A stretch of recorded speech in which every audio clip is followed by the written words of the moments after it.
Well, with that in mind, big news this week about the execution of John William King, the ringleader of the 1998 murder. A lot of y'all might remember this. We were probably in like elementary school. It happened in Jasper, Texas. It was what caused everyone to be so fearful of even riding through that city. It's what brought light to how racist that city and that small town was. But this Wednesday, they will be executing the man who was the ringleader of picking up, I believe his name was James Byrd. Yes, James Byrd Jr., who was waiting for he needed a ride from work, I guess, and they said they would give him a ride, John and two other white men, and ended up dragging him for 3 miles in the back of their vehicle, on the back of their truck.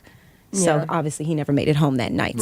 But it's nice to see that justice is being served. One of the men was executed in 2011 and another one is currently still serving a life sentence. But the ringleader, which is nice to see, is being executed on Wednesday. Yes.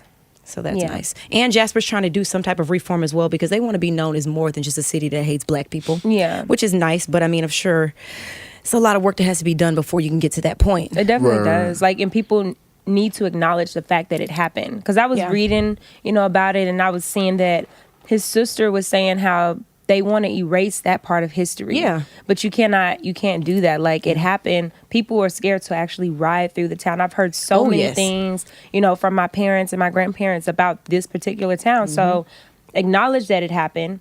And then maybe, just maybe, y'all are able to move forward. Because what was it? They were going to bring 300 jobs to them? Yeah.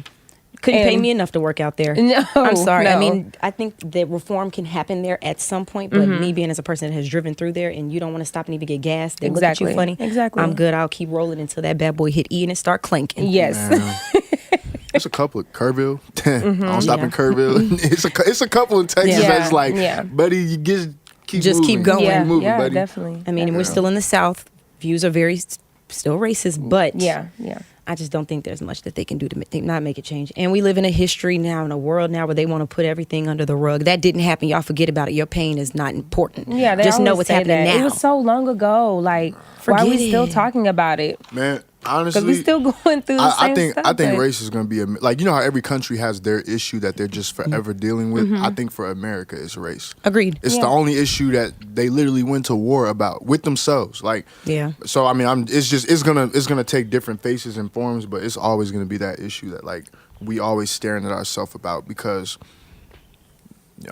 America was kind of founded on that, man. True. Really have y'all heard the theory about trauma being something that's transferred from generation to generation to generation? I think that's one of those things. I think as a generation of not just black people, but a culture, it's going to just keep being passed down. And maybe there's some things that can make that a little bit better, but we still see it a lot today because it was not that long ago. Yeah, not at all. It wasn't. Not at all.